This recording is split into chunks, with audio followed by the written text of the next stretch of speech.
Sa isang iglap, tinapon nila ako na parang basag na baso. Habang nag-aagaw buhay ako sa nasusunog na kotse kasama ang namatay kong sanggol, dinig ko ang paghalakhak ng asawa ko sa yakap ng kanyang kabit. Wala na ang pabigat, sabi niya. Ngunit hindi nila alam, ang apoy na sana'y tatapos sa akin ang siya ring tutunaw sa gintong bubuo sa aking paghihiganti. Handa na ba silang masunog? Ipapatay mo na ang babaeng yan o ako ang gagawa? Malapit ng manganak ang pabigat. Paano mo mapapangasawa si Clarice? Isang malamig na hanging tila, may dalang yelo ang mabilis na gumapang sa gulugod ni Sally. Nakayuko siya sa sulok ng madilim na pasilyo. Ang magkabilang kamay ay maingat na nagtatahi sa punit ng isang mamahaling sutlang abrigo na pagmamay-ari ng kanyang biyenan. Bawat daan ng karayom ay may kasamang pag-iingat at panalangin na sana. Sa pamamagitan ng kanyang walang pagod na pagsisilbi, ay makuha niya ang kahit katiting na pagmamahal na ipinagkakait sa kanya. Ngunit ang mga salitang nanggaling sa loob ng silid-aklatan ay tila isang matalim na patalim na tuwirang ibinaon sa kanyang dibdib. Bumaon ang karayom sa kanyang hintuturo.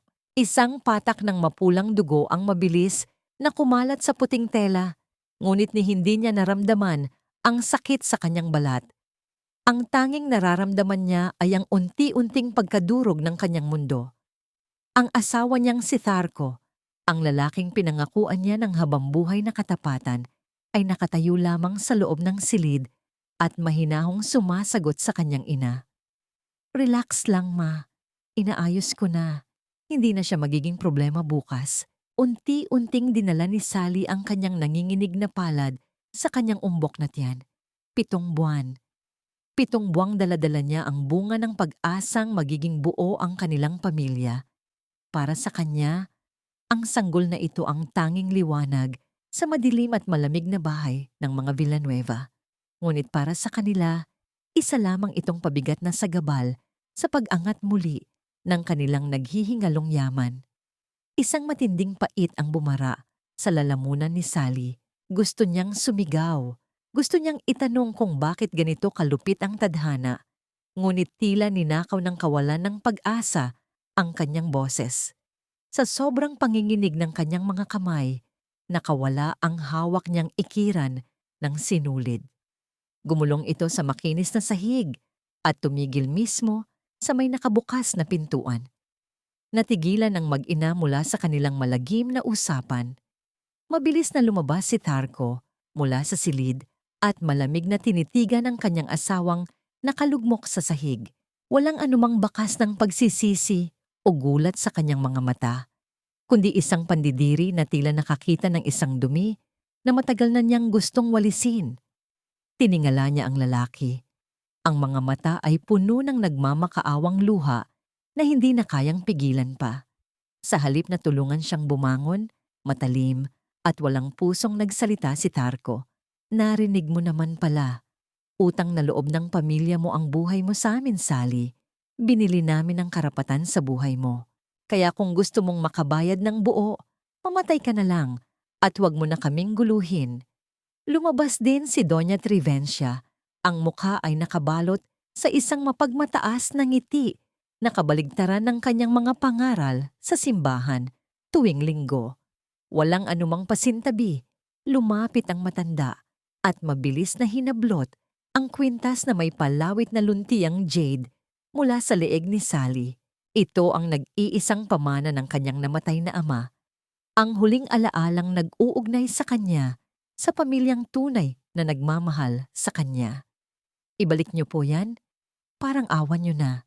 Ito na lang ang meron ako. Pilit na inaabot ni Sally ang kwintas habang umiiyak. Hawak ang laylayan ng damit ng kanyang biyenan. Ngunit isang malakas na pagtulak mula kay Tharco ang nagpabagsak sa kanya.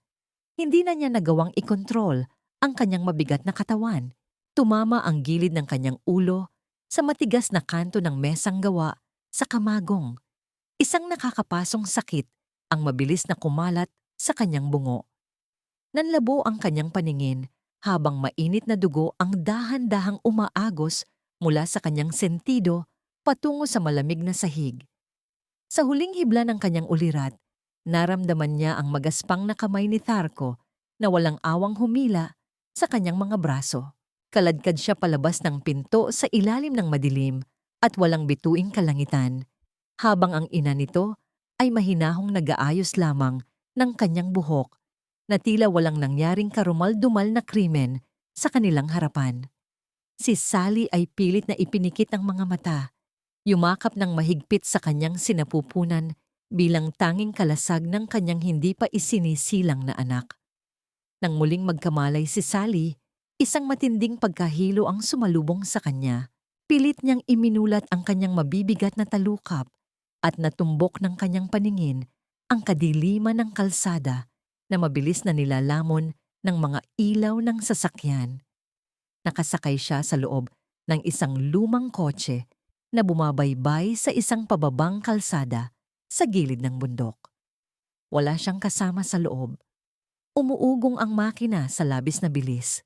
Sinubukan niyang igalaw ang kanyang mga paa upang tapakan ng preno, ngunit wala itong anumang silbi dahil tuluyan na itong pinutol bago pa man siya isakay. Ang bintana sa kanyang gilid ay basag at ang malamig na hangin ng gabi ay walang awang humahampas sa kanyang duguang mukha. Unti-unting gumapang ang panginginig sa buong katawan ni Sally nang mapagtanto niya ang malagim na plano ng mag-ina. Sa dulo ng madilim na daan, walang naghihintay kundi ang malalim at tahimik na bangin. Nakahawak siya ng mahigpit sa kanyang tiyan habang ang sasakyan ay tuluyan ng nawalan ng kontrol. Nag-iiwan sa kanya ng isang katanungang bumabaon hanggang sa kaluluwa. Hanggang dito na lamang ba ang halaga ng kanyang pag-ibig at sakripisyo? Nawala ng timbang ang buong paligid nang tuluyang bumitaw ang mga gulong ng sasakyan mula sa gilid ng bangin. Tila huminto ang pag-ikot ng mundo habang ang lumang kotse ay bumubulusok pababa sa madilim na kawalan. Kasunod nito ay ang marahas na pagbaliktad ng kanyang katawan sa loob ng masikip na espasyo. Walang tigil ang pagyupi ng matigas na bakal at ang pagkakalas ng mga bubog mula sa bintana, na nag-iwan ng pakiramdam na tila umuulan ng matatalim na yelo sa gitna ng gabi. Bawat pagtama ng sasakyan sa malalaking bato ay nagdudulot ng matinding pagyanig na bumaon hanggang sa kanyang mga buto, sumisira sa anumang pag-asang makalabas pa siya ng buo. Nang tuluyang tumigil ang sasakyan sa ilalim ng talampas, isang nakapapasong init ang nagsimulang gumapang mula sa unahan ng makina. Nakaipit ang ibabang bahagi ng katawan ni Sally sa nayuping silya. Hirap na hirap gumalaw. Pilit siyang huminga ngunit makapal na usok at amoy ng nasusunog na goma ang pumasok sa kanyang mga baga. Subalit ang init ng nagbabadyang apoy ay walang binatbat sa malamig na katotohanang unti-unting dumaloy sa kanyang mga hita. Isang mainit at malapot na likido ang mabilis na bumasa sa kanyang damit. Nanginginig niyang kinapa ang kanyang tiyan. At doon, sa gitna ng nagbabagang paligid at matinding hapdi ng kanyang mga sugat, naramdaman niya ang unti-unting pagkawalan ng buhay na kanyang iningatan. Walang luhang sapat upang hugasan ang sakit ng isang inang ninakawan ng kinabukasan. Ang kanyang dibdib ay nagtaas-baba sa isang pipi at naghihingalong pag-iyak na hindi kayang isalin sa anumang salita. Sa gitna ng kanyang paghihingalo, nang tila handa na siyang sumuko sa kamatayan, biglang umilaw ang isang maliit na screen mula sa basag na dashboard. Ang naiwang telepono ni Tharko na nakakonekta sa speaker ng sasakyan ay naglabas ng isang tinig na pamilyar at puno ng kalandian. Tapos na ba ang problema natin, babe? Malinis ba ang pagkakatrabaho niyo ni Mama? Ang boses ni Clarice, ang mayamang babaeng madalas niyang makita sa mga okasyon ng pamilya na palaging nakangiti sa kanya, ay tila isang punyal na paulit-ulit na itinarak sa kanyang nanghihinang puso. Kaya pala siya pinatay. Hindi lamang dahil sa pera ng insurance, kundi upang magbigay daan sa bagong babaeng sasagip sa naghihirap na kumpanya ng asawa. Ang kanyang buhay, ang kanyang pagmamahal, at ang buhay ng kanyang inosenteng anak ay itinuring lamang na kalat. na kailangang walisin ng mga taong pinag-alayan niya ng kanyang buong sarili. Bago pa man tuluyang lamunin ng apoy ang buong sasakyan, isang pares ng magaspang at matatandang kamay ang mabilis na humila sa kanya mula sa basag na bintana. Si Tatang Severino, isang matandang manggagawa ng sining na napadaan sa gilid ng gubat upang maghanap ng mga lumang kahoy, ay ginamit ang kanyang natitirang lakas upang kaladkarin ang dugoang katawan ni Sally palayo sa nagbabagang bakal. Habang nakahiga sa malamig na damuhan, pilit na inabot ni Sally ang kanyang bulsa gamit ang natitirang lakas ng kanyang mga daliri. Ang maliit na sando ng sanggol na palagi niyang daladala at lihim na tinatahi tuwing gabi ay nahulog. Mabilis itong nilamon ng apoy na nagmula sa sasakyan. Naging itim na abo na tahimik na tinangay ng hanging gabi palayo sa kanyang mga palad. Nawala na ang lahat ng rason niya para magmahal. Kinabukasan, sa loob ng isang maliit at tahimik na kubo na amoy, pinakulo ang halamang gamot. Nakalatag si Sally sa isang manipis na banig. Ang kanyang katawan at bahagi ng kanyang mukha ay nababalot ng puting tela upang takpan ang mga lapnos na dulot ng malagim na insidente. Mababaw at hirap ang kanyang paghinga. Nakatingin lamang sa kisaming gawa sa pawid na tila isang lantang halaman na hinihintay na lamang ang pagkatuyo. Nang lumapit si Tatang Severino upang maingat, napunasan ng pawis sa kanyang noo. Nangyari ang isang bagay na hindi inasahan ng matanda. Unti-unting gumalaw ang kamay ni Sally. Ang mga daliri niyang nanginginig at may bakas pa ng pagkasunog ay mahigpit na kumapit sa laylayan ng lumang kamisa ng matanda. Hindi siya umiyak. Wala nang luhang lumabas sa kanyang mga mata, kundi isang madilim at malalim na kawalan na naghahanap ng katarungan. Sa likod ng mga bendaheng nakabalot sa kanyang sugatang mukha, nananatiling tikom ang kanyang mga labi, ngunit ang higpit ng kanyang hawak ay nagtatanong sa tadhana kung paano siya babangon mula sa sarili niyang mga abo. 2 buwan ang mabilis na lumipas, ngunit para kay Sally, ang bawat sandali ay tila isang walang katapusang paglalakbay sa gitna ng kadiliman. Ang maliit na dampa ni Tatang Severino ay nababalot ng bango ng pinakuloang luyang dilaw at mga sariwang dahon ng eucalyptus, mga halamang naging saksi sa kanyang mabagal na paggaling. Nakahiga siya malapit sa bintana, pinagmamasdan ang pagsikat ng araw na tila hindi nagbibigay ng init sa kanyang nanlalamig na puso. Ang kanyang katawan ay wala na sa rurok ng panganib, ngunit ang bawat galaw ay nagpapaalala sa kanya ng mga sugat na hindi nakikita ng mata. Bumukas ang pinto at pumasok ang isang lalaking may tindig na kagalang-galang, ngunit may mga matang puno ng malasakit. Si Attorney Theron Alcantara, ang pamangkin ni Tatang Severino, ay dahan-dahang lumapit bitbit ang ilang gamot at mga papeles. Hindi siya agad nagsalita. Sa halip ay maingat niyang inayos ang kumot na bahagyang nalaglag mula sa balikat ni Sally. Ang kanyang bawat kilos ay puno ng pag-iingat, isang malaking kataliwasan sa marahas na pagtrato na nakasanayan ni Sally sa loob ng 5 taon. Kumusta ang pakiramdam mo ngayon? Uminom ka na ba ng tubig? Mahinahong tanong ni Theron habang inilalapag ang isang basong kristal sa maliit na mesa. Tumango lamang si Sally. Ang kanyang tinig ay tila nalunod na sa lalim ng kanyang mga iniisip. Sa isang sulok, binuksan ni Tatang Severino ang lumang radyo upang makinig ng mga balita. Isang pamilyar na pangalan ang biglang bumasag sa katahimikan ng silid. Ang boses ng tagapagbalita ay puno ng drama habang isinasalaysay ang naganap na marangyang libing para sa mahal na asawa ni Tarco Villanueva. Inilarawan nito kung paanong halos mawalan ng malay si Doña Tribencia sa tindi ng pag-iyak habang inilalagak ang kabaong sa sementeryo. Binanggit din ang malaking halaga ng insurance na nakatakdang tanggapin ng pamilya dahil sa aksidenteng kumitil sa buhay ng kanilang kaisa-isang manugang. Ang baso ng tubig sa kamay ni Sally ay unti-unting nanginig. Ang kristal na hawak niya ay nakitaan ng mga maliliit na lamat bago ito tuluyang nagkapira-piraso sa kanyang mahigpit na pagkakahawak. Hindi siya gumalaw nang ang mga talim ng bubog ay bumaon sa kanyang palad. Mas matindi ang sakit na nararamdaman niya sa kanyang dibdib kaysa sa anumang sugat sa balat. Ang bawat patak ng luha ng kanyang biyenan sa radyo ay tila isang malupit na biro.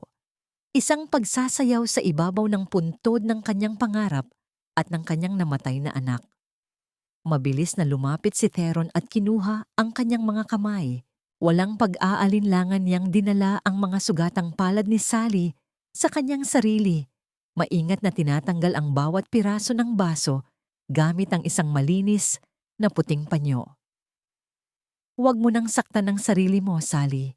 Hindi sila karapat-dapat sa dugo mo, bulong ni Theron. Ang kanyang tinig ay may halong pait at pangako. Tiningnan niya ng diretso si Sally sa mga mata. Isang tinging tila nagnanais na pasanin ang lahat ng kanyang dusa. Gusto mo ba silang pagbayarin sa lahat ng ito? O gusto mo na lang mabuhay ng tahimik at kalimutan ng lahat? Lumapit si Tatang Severino bitbit, ang isang maliit na mangkok na may lamang malapot at kumikinang na gintong likido. Ipinakita niya kay Sally ang isang basag na mangkok na gawa sa seramika na muli niyang binuo gamit ang gintong pandikit. Ito ang kintsugi, iha, ang sining ng pagbuo muli sa mga bagay na nawasak. Hindi natin itinatago ang mga lamat. Sa halip ay pinupuno natin ito ng ginto upang maging mas mahalaga at mas matibay ang kabuuan nito kaysa noong bago pa ito mabasag. Ang buhay mo ay parang seramikang ito. Pwede kang mabuo muli at sa pagkakataong ito, wala nang makakabasag sa iyo. Dahan-dahang tumayo si Sally at humarap sa isang maliit na salamin. Hinawakan niya ang bendahe sa kanyang mukha. Nararamdaman ang mga pilat na magsisilbing paalala ng kanyang kamatayan at muling pagsilang. Tumingin siya kay Theron. Ang kanyang mga mata ay hindi na naghahanap ng awa, kundi ng katarungan. Sa bawat tibok ng kanyang puso, unti-unting nabubuo ang isang bagong pagkatao mula sa mga abo ng nakaraan. Ilibing niyo na ang pangalang Sally sa bangin na yon, kasama ng lahat ng sakit at kahinaan ko. Mula ngayon, wala nang aliping magmamakaawa para sa pag-ibig. Ako na si Thessalia, at sisiguraduhin kong ang bawat gintong lamat sa aking pagkatao ay magiging mitsa ng kanilang pagkagunaw.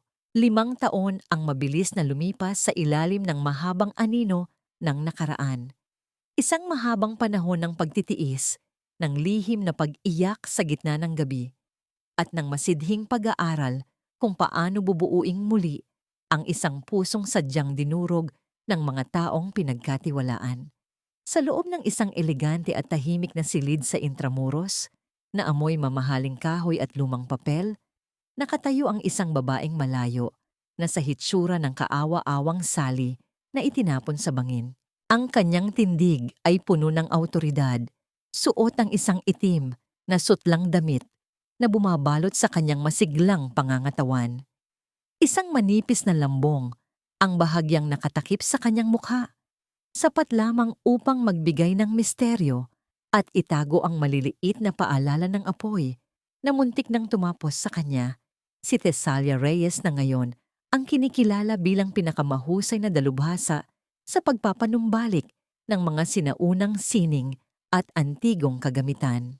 Sa bawat haplos ng kanyang mga daliri, sa mga basag na seramika, tila ibinubuhos niya ang kanyang sariling kaluluwa upang bigyang muli ng buhay ang mga bagay na itinuring na ng iba na basura. Ang bawat lamat na kanyang pinupuno ng ginto ay isang simbolo ng kanyang tagumpay laban sa kamatayan.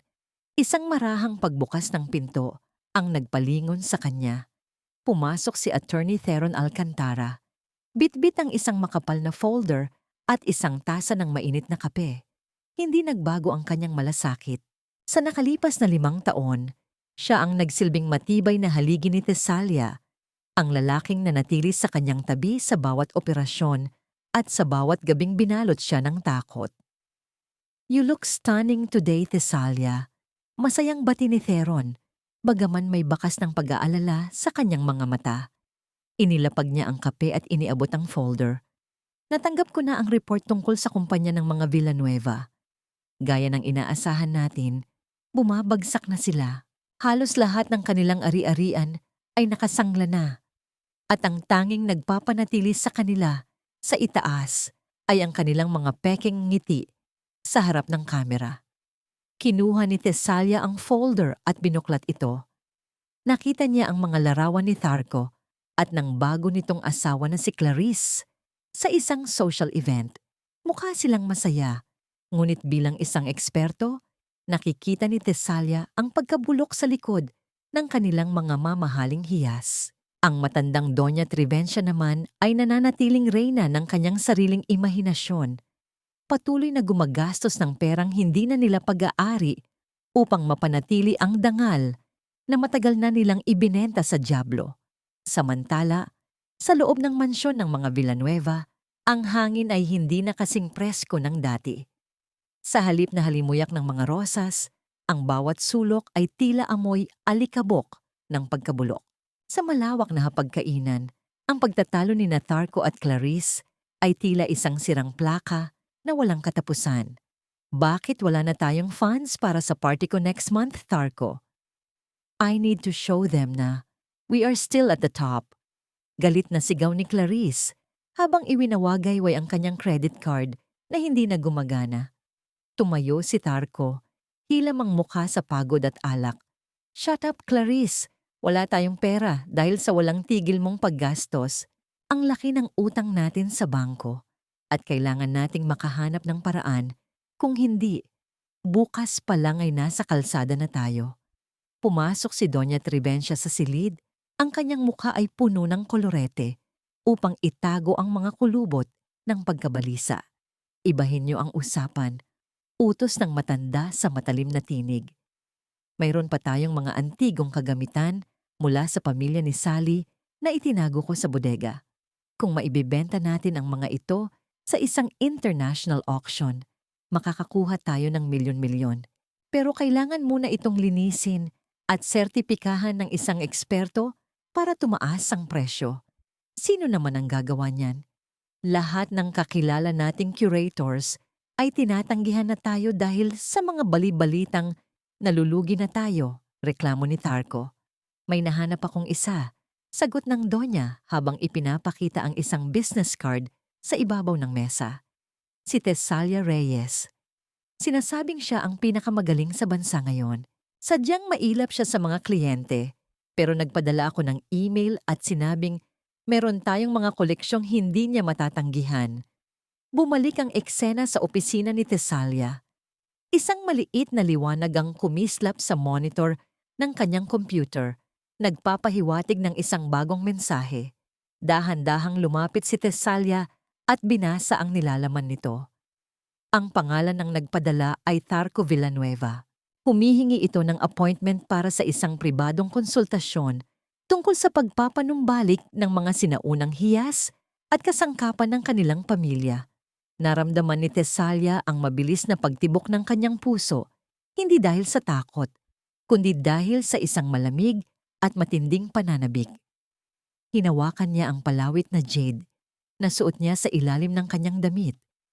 Isang replika ng kaisa-isang alaalang ninakaw sa kanya noon. Ang bawat luhang pumatak sa bangin na yon, ang bawat sakit ng pagkawala ng aking anak, lahat ng yon ay nagbunga na. Bulong ni Tesalia sa sarili habang nakatingin sa labas ng bintana. Lumapit si Theron at hinawakan ang kanyang balikat. Isang simpleng kilos na tila nagsasabing hindi siya mag-iisa sa laban na ito. Are you ready for this?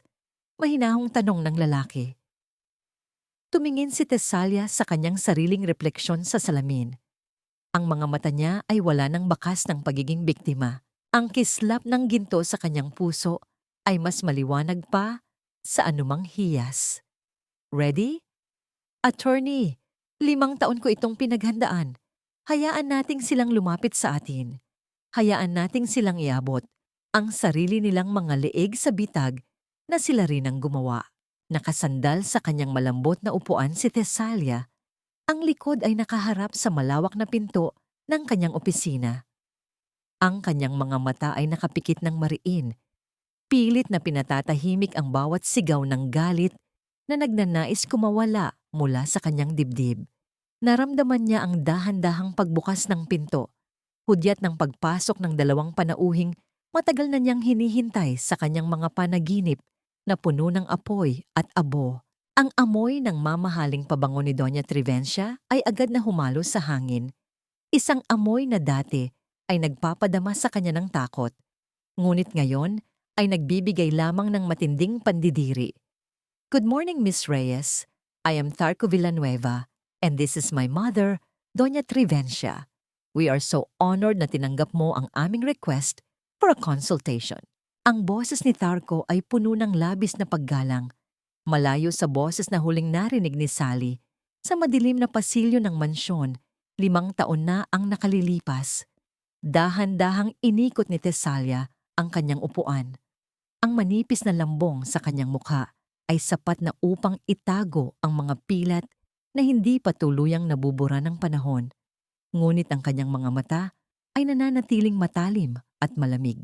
Nakita niya ang bahagyang pagtigil ni Doña Trivencia. Ang matanda ay tila nanigas sa kanyang kinatatayuan habang matitig na nakatingin kay Tesalia. Isang pamilyar na kaba ang dumaan sa mukha ng matanda, ngunit agad din itong napalitan ng pagkalito. Something wrong, Doña? Malamig na tanong ni Tesalia. Ang kanyang boses ay malalim at may awtoridad, malayo sa mahinang tinig ng isang Sally na palaging nakayuko. Oh, nothing, iha. Pasensya na. Parang pamilyar lang kasi ang mga mata mo. But then again, someone as successful as you couldn't possibly be related to anyone I know. Napakaganda mo sa malapitan, wika ng matanda, habang pilit na ibinabalik ang kanyang mapagmataas na tindig. Inilapag ni Tarco ang isang pilus na kahon sa ibabaw ng mesa. Sa loob nito ay ang palawit na jad na may giyahoy ng pamilya Arguelles. Naramdaman ni Tesalia ang paghapdi ng kanyang mga palad.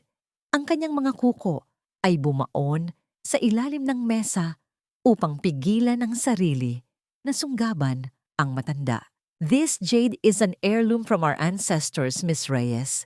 Napakahalaga nito sa aming pamilya at gusto naming ikaw ang mag-restore nito para sa upcoming auction namin. It means a lot to us.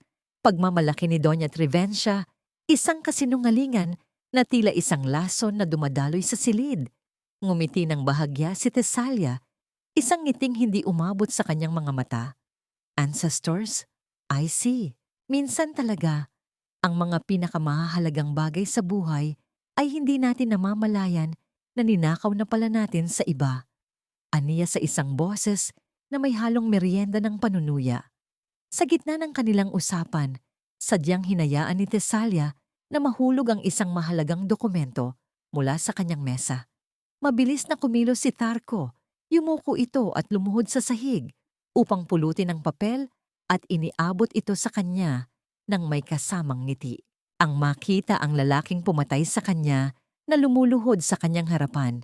Kahit pa sa isang simpleng pagkilos, ay nagbigay kay Tesalia ng isang kakaibang uri ng kasiyahan. Thank you, Mr. Villanueva. Nakakatuwa na marunong ka palang yumuko sa harap ng isang babae. Wika ni Tesalia habang kinukuha ang papel.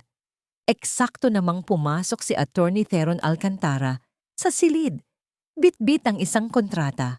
Ang kanyang presensya ay tila isang pader na nagbibigay ng karagdagang proteksyon kay Tesalia.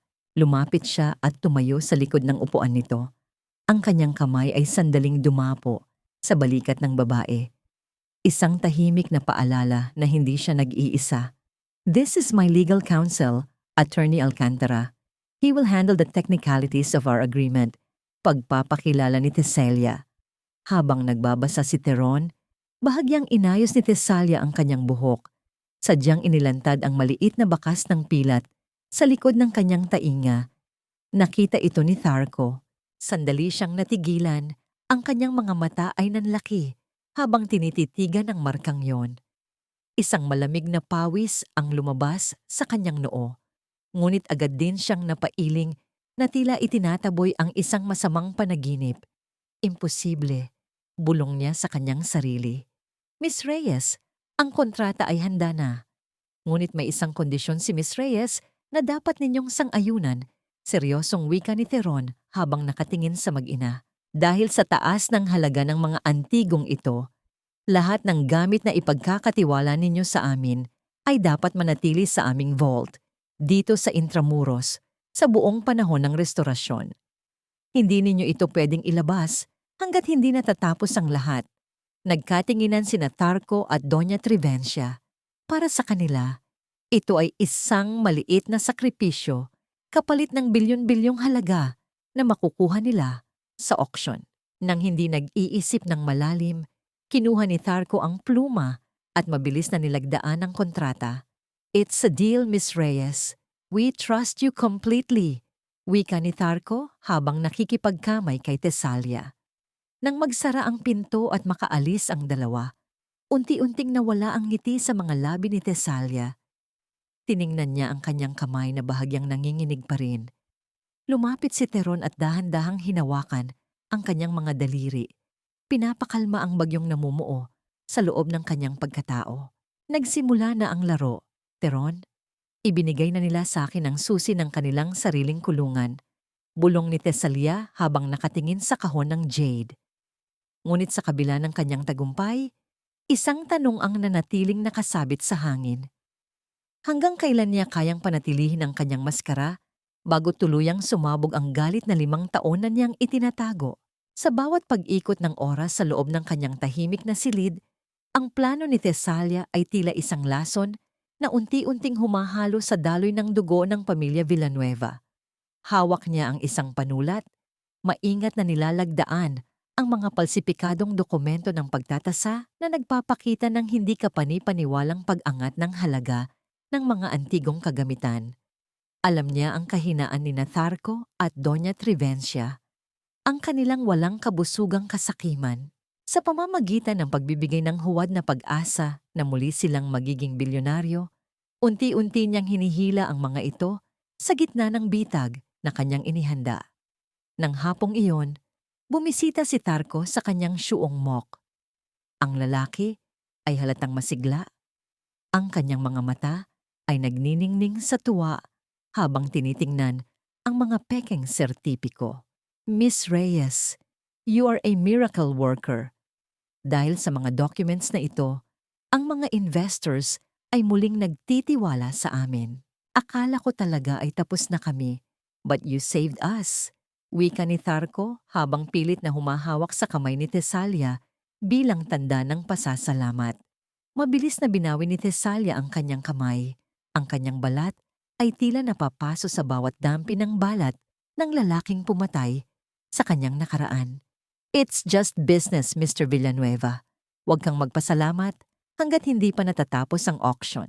Marami pang pwedeng mangyari," malamig niyang sagot habang itinatago ang kanyang nanginginig na mga daliri sa ilalim ng mesa. Eksakto namang pumasok si Clarice sa silid.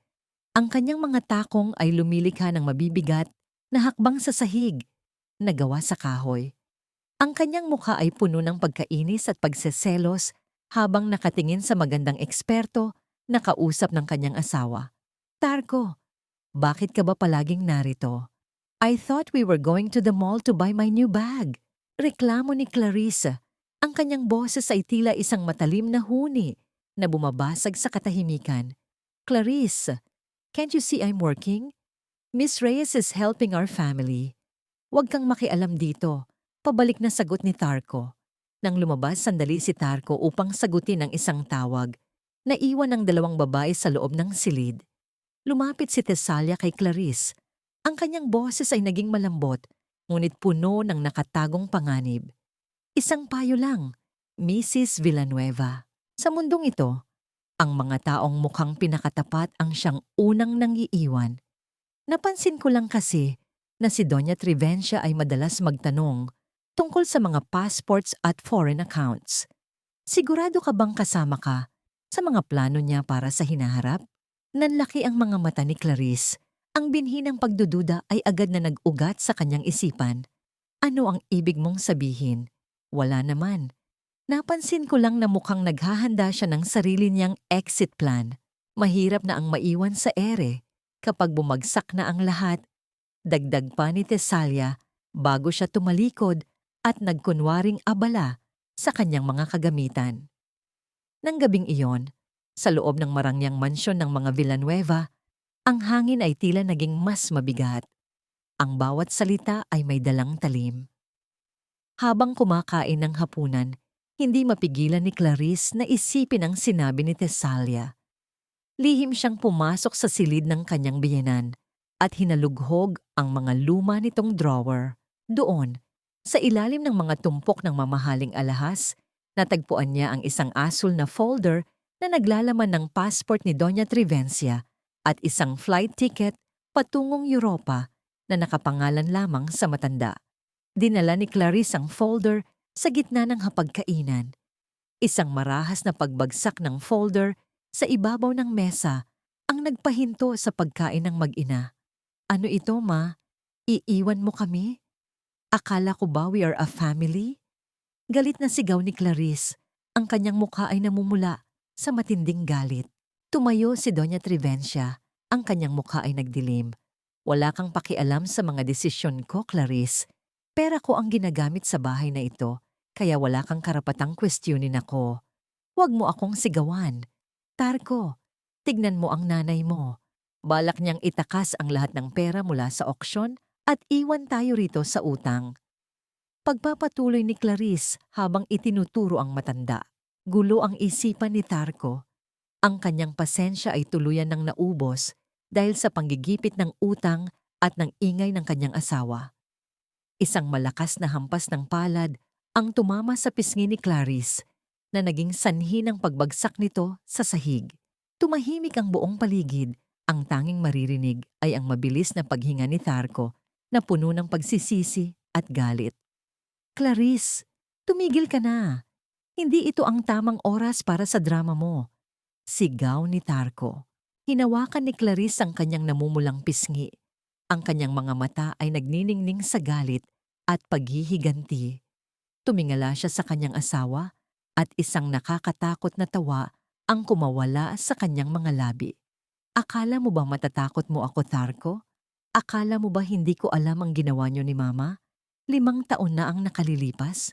Alam ko kung paano niyo pinatay ang una mong asawa para lang makuha ang insurance. Akala mo ba maililihim niyo yan sa akin? Sa labas ng bintana, sa dilim ng gabi, isang maliit na device na nakakabit sa pasimano ang tahimik na kumukuha ng bawat salitang binitawan ni Clarice. Sa loob ng isang itim na sasakyan na nakaparada sa tapat ng mansyon, nakikinig si Tesalia habang ang bawat pag-amin ng kanyang mga kaaway ay nagiging musika sa kanyang pandinig. Ang kanyang mga kamay ay mahigpit na nakakapit sa manibela. Ang kanyang puso ay pumipintig sa bilis na tila isang tambol na nagbabadya ng digmaan. Ngunit sa likod ng kanyang tagumpay, isang malamig na takot ang pumasok sa kanyang isipan. Kapag lumabas na ang katotohanan, may matitira pa bang kahit anong bahagi ng kanyang lumang sarili na karapat-dapat pang mahalin? Nang bumalik sa kanyang opisina, ang katahimikan ay tila isang malaking kumot na bumabalot kay Tesalia. Paulit-ulit na umuugong sa kanyang isipan ang boses ni Clarice na puno ng galit. Ang bawat salita ay isang kumpirmasyon ng krimeng matagal nang nakabaon sa kanyang alaala. Isang matinding panginginig ang nagsimulang gumapang sa kanyang mga kamay at ang kanyang paghinga ay unti-unting naging mabilis at mababaw. Ang matibay na pader na kanyang itinayo sa loob ng 5 taon ay biglang nagpakita ng mga lamat.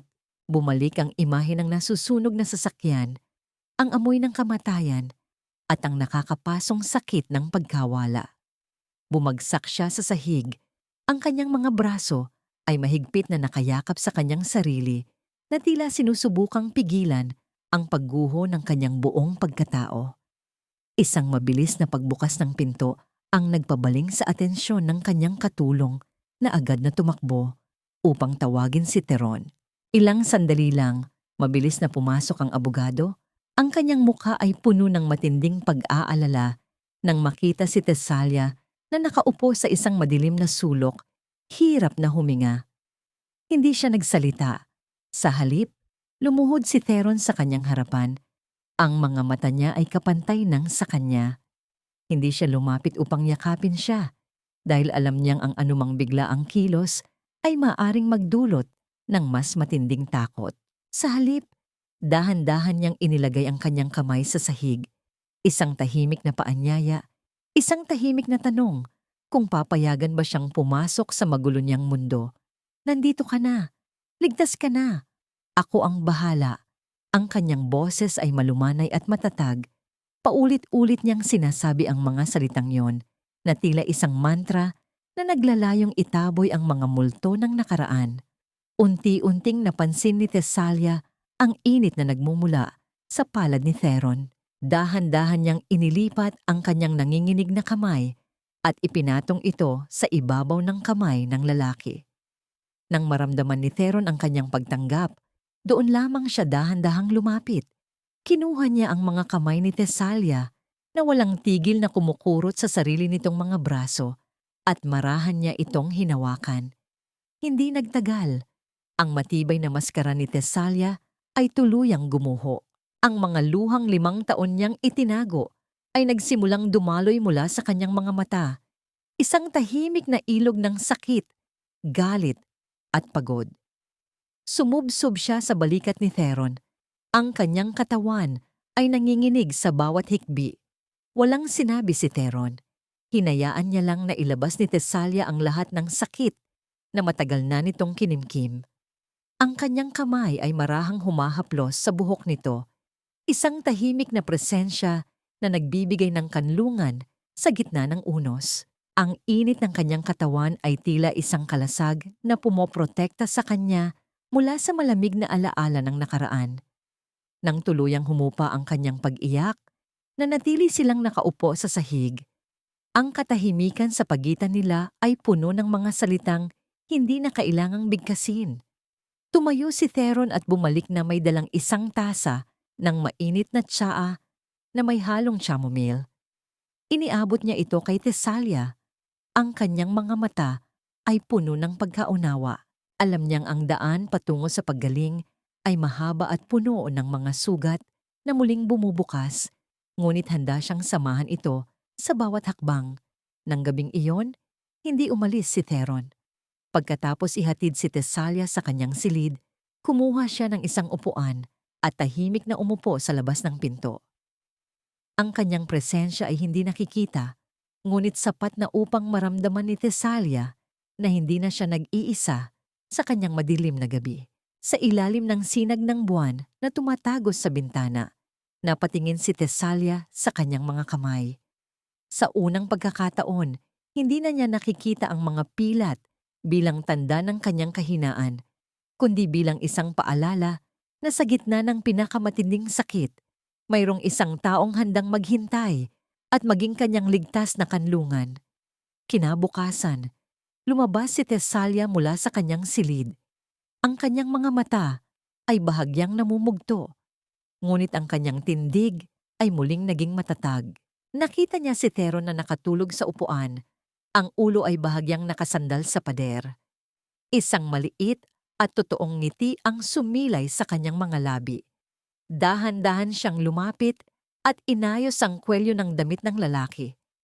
Nang magising si Theron, sinalubong siya ng isang tasa ng mainit na kape. "Okay ka na ba?" tanong niya.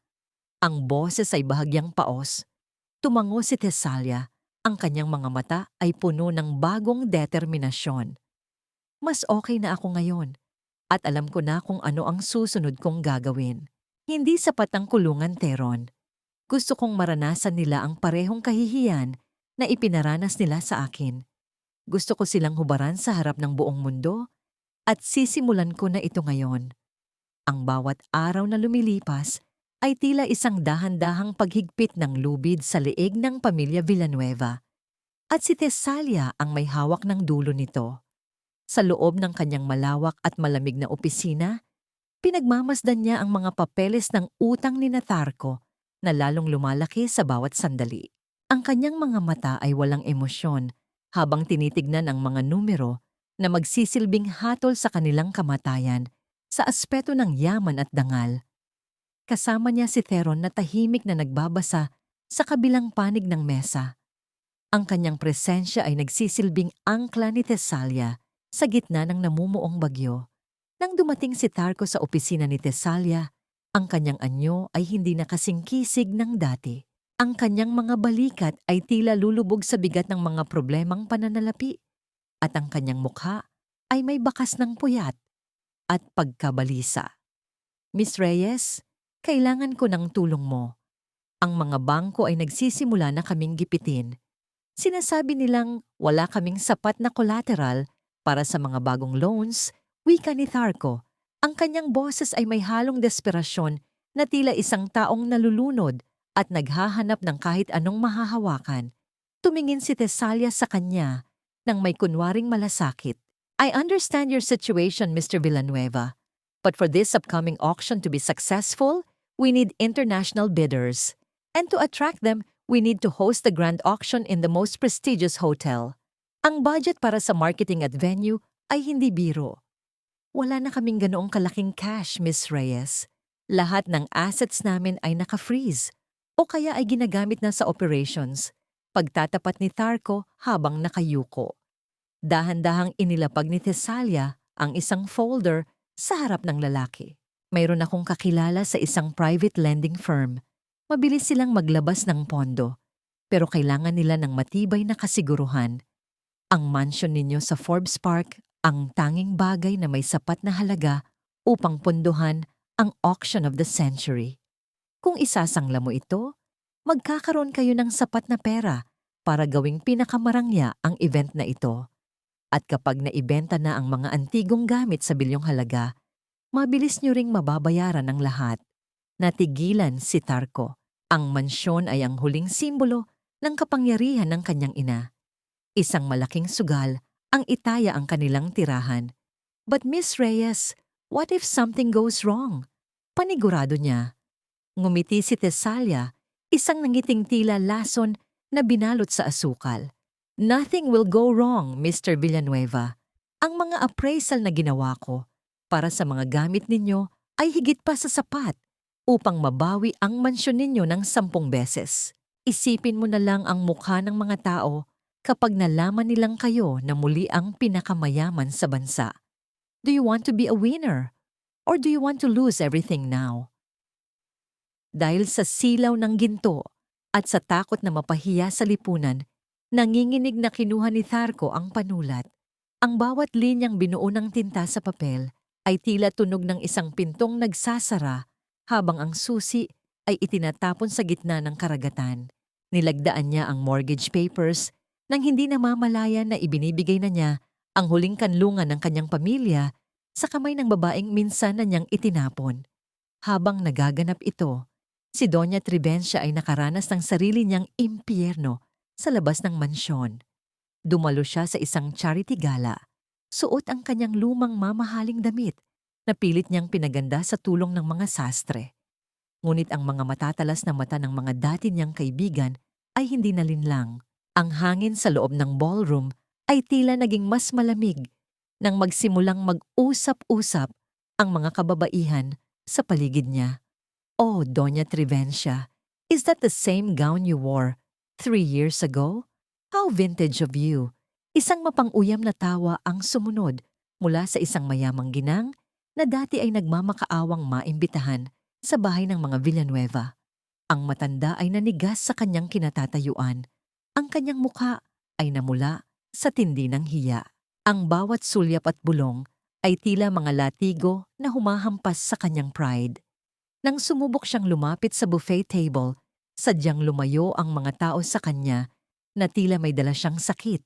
Ang reyna ng Forbes Park ay naging isang katatawanan sa loob lamang ng isang gabi. Pag-uwi sa bahay, sinalubong siya ng ingay ng pagtatalo ni Tarko at Clarice. Ang mansyon ay tila mas lalong dumilim. Ang amoy ng alikabok at pagkalaos ay nanunuot sa bawat sulok. Galit na pumasok si Clarice sa silid ng matanda. Wala na tayong pambili ng pagkain na maayos, ma. Tarko mortgaged the house. Paano kung hindi mabenta ang mga basurang yan sa auction? I won't live in the slums. Sigaw ni Clarice habang nag-eempake ng kanyang mga gamit. Isang malakas na sampal ang itinugon ni Doña Trivencia.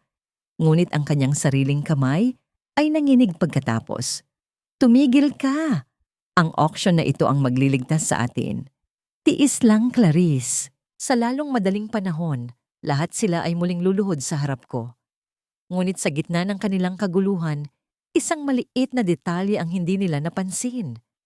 Ang huling antigong gamit na dinala sa syuong ni Tesalia ay hindi isang koleksyon, kundi isang bitag. Isang lihim na nakatago sa loob ng mga lamat ng seramika na naglalaman ng ebidensya ng kanilang lahat na pandaraya. Sa loob ng kanyang opisina, dahan-dahang ibinaba ni Tesalia ang tawag mula sa bangko. Isang malalim na buntong hininga ang kumawala sa kanya. Hindi dahil sa kapag-uran, kundi dahil sa isang uri ng kapanatagan. Lumapit si Theron at dahan-dahang inilapag ang kanyang kamay sa ibabaw ng kamay ni Tesalia na nakapatong sa mesa. Isang hakbang na lang, Tesalia. Pagkatapos nito, malaya ka na, mahinahong wika ni Theron. Tumingin si Tesalia sa kanya. Ang kanyang mga mata ay puno ng pasasalamat at isang katanungang matagal na niyang gustong itanong. Theron, kapag natapos na ang lahat, makikilala mo pa ba ang babaeng nasa harap mo? O baka ang ginto sa puso ko ay isa lang ding balat kayo? Hindi sumagot si Theron gamit ang salita. Sa halip, hinawakan niya ng mas mahigpit ang kamay ni Tesalia. Ang init ng kanyang palad ay tila isang pangako na kahit anong mangyari, mananatili siyang saksi sa bawat lamat at bawat tagumpay ng babaeng minamahal niya. Ngunit sa labas ng bintana, ang ulap ay muling nagdilim. Isang babala na ang pinakamatinding bahagi ng laban ay kasisimula pa lamang. Ang bawat pag-usad ng karayom ng oras ay tila isang dahan-dahang pagpako sa kapalaran ng pamilya Villanueva. Sa loob ng marangyang mansyon na dati ay puno ng halakhak at kislap ng pilak. Ang bawat sulok ngayon ay nababalot ng isang uri ng amoy na tanging ang mga namamatay na imperyo lamang ang nakakaalam. Ang amoy ng alikabok, ng luma, at ng unti-unting pagkabulok ng dangal. Nakatayo si Doña Trivencia sa harap ng kanyang malawak na salamin.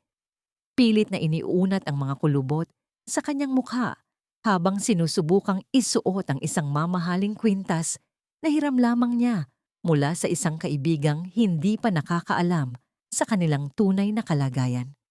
Ito na ang huling gabi ng ating paghihirap, Tarko.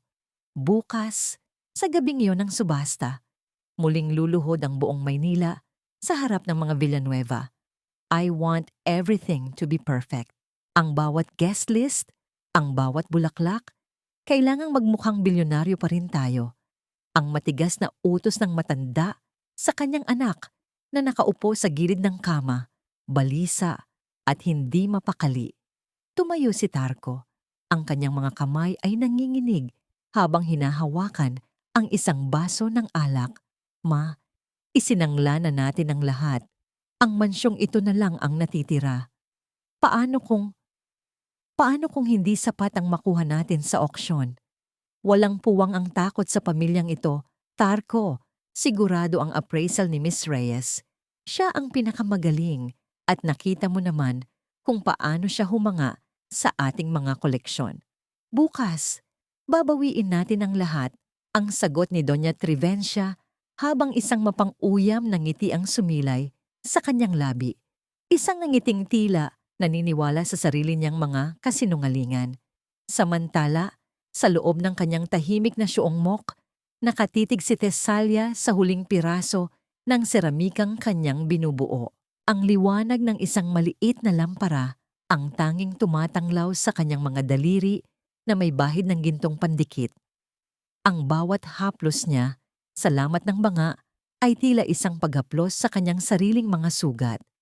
Sa loob ng bitak na yon, lihim niyang inilagay ang isang maliit na microchip na naglalaman ng lahat ng ebidensya ng pandaraya at pagmamanipula na ginawa ng mga Villanueva sa kanilang mga ari-arian sa nakalipas na mga taon. Dahan-dahan ang kanyang pagkilos, tila isang ritual ng pagpapakawala. Ang bawat patak ng ginto ay simbolo ng kanyang muling pagkabuo, ngunit ang kanyang puso ay nananatiling mabigat. Marahan siyang napaatras nang maramdaman ang init ng isang katawan sa kanyang likuran. Hindi na niya kailangang lumingon upang malaman kung sino ito. Ang pamilyar na bango ng sandalwood at ang pakiramdam ng kaligtasan ay sapat na upang malaman niyang naroon si Teron. Isang gabi na lang, Tesalia, bukas, matatapos na ang 5 taon mong pagtatago sa dilim, ang mahinahong boses ni Teron na tila isang mainit na kumot sa gitna ng malamig na gabi. Dahan-dahang lumingon si Tesalia. Nakita niya ang malasakit sa mga mata ng lalaki. Isang malasakit na hindi kailanman humingi ng kapalit. Teron, natatakot ako. Natatakot ako na kapag nawala na ang galit ko, baka wala nang matira sa akin. Baka ang gintong ito na ginagamit ko para buuin ang sarili ko ay isa lang ding balat kayo upang itago ang isang pusong tuluyan na palang nadurog. Lumapit si Teron at dahan-dahang hinawakan ang kanyang mga kamay. Maingat niyang pinunasan ang mantsa ng ginto sa kanyang daliri gamit ang kanyang sariling palad. Tesalia, ang ginto ay hindi pantakip sa lamat. Ito ay bahagi na ng iyong kwento. Ang mga sugat mo ang dahilan kung bakit ka naging mas mahalaga ngayon. At kapag natapos na ang lahat, hindi ka mawawala. Dahil narito ako at hinding-hindi kita hahayaang maligaw muli sa dilim. Isang sandali ng katahimikan ang namayani sa pagitan nila. Isang katahimikan na puno ng mga emosyong hindi kayang isalin sa salita. Isang marahang dampi ng labi ni Teron sa noo ni Tesalia ang nagsilbing pangako ng katapatan. Naramdaman ni Tesalia ang unti-unting pagluwag ng buhol sa kanyang dibdib. Ang bawat tibok ng kanyang puso ay tila nakahanap na ng sarili nitong uwi ang kanlungan. Ngunit ang katahimikang iyon ay mabilis na nabasag nang marinig ang tunog ng isang sasakyang huminto sa labas ng gusali. Mabilis na tumayo si Tesalia at sumilip sa bintana. Nakita niya si Tarko na bumababa mula sa kanyang sasakyan. Ang anyo ay tila isang taong nawawala sa sariling katinuan. Bit-bit nito ang isang huling kahon, ang huling alas na inaasahan nilang magpapasabog sa darating na auction. Sa kabilang dako, sa loob ng mansyon, naiwang mag-isa si Clarice. Habang nag-i-impact ng kanyang mga huling gamit, nakita niya ang isang lumang litrato ni Sally na nakasiksik sa ilalim ng isang drawer. Isang kakaibang kilabot ang gumapang sa kanyang balat habang pinagmamasdan ang mga mata ng babaeng sa tingin niya ay matagal nang patay. Mayroon sa mga matang yon ang tila pamilyar, mayroon sa mga matang yon ang tila nakikita niya araw-araw sa mukha ng tinitingalang si Tesalia Reyes. Mabilis na kinuha ni Clarice ang kanyang telepono. Ang kanyang mga daliri ay nanginginig sa pagpindot ng numero ni Tarko. Kailangan niyang malaman kung ang babaeng kasama nila sa plano ay ang mismong multong muling nagbalik upang maningil. Ngunit bago pa man niya matapos ang tawag, isang anino ang tumakip sa kanyang harapan. Ang pinto ng silid ay dahan-dahang lumapat at sa gitna ng kadiliman, isang katotohanan ang unti-unting nagpapakita ng kanyang malupit na anyo. Ang gabi bago ang tagumpay ay tila naging gabi ng simula ng isang walang katapusang bangungot para sa mga Villanueva. Ang katotohanan ay tila isang matalim na bubog na kahit anong tago mo sa ilalim ng makapal na alpombra, darating ang oras na babaon ito sa iyong paa at magdudulot ng hapdi na hindi mo makakalimutan. Sa loob ng silid ni Sally sa mansyon ng mga Villanueva, na ngayon ay isa na lamang bodega ng mga lumang alaala at alikabok, nakatayo si Clarice habang nanginginig ang kanyang mga daliri. Hawak niya ang isang kupas na litrato na natagpuan niya sa ilalim ng isang selyadong kahon. Ang babae sa litrato ay payak ang ganda, may mahiyain ngunit tapat na mga mata. Isang mukha na 5 taon na nilang inakalang naging abo na. Isang malamig na kilabot ang gumapang sa batok ni Clarice nang muli niyang tignan ang larawan at itapat ito sa kanyang alaala ng mukha ni Tesalia Reyes.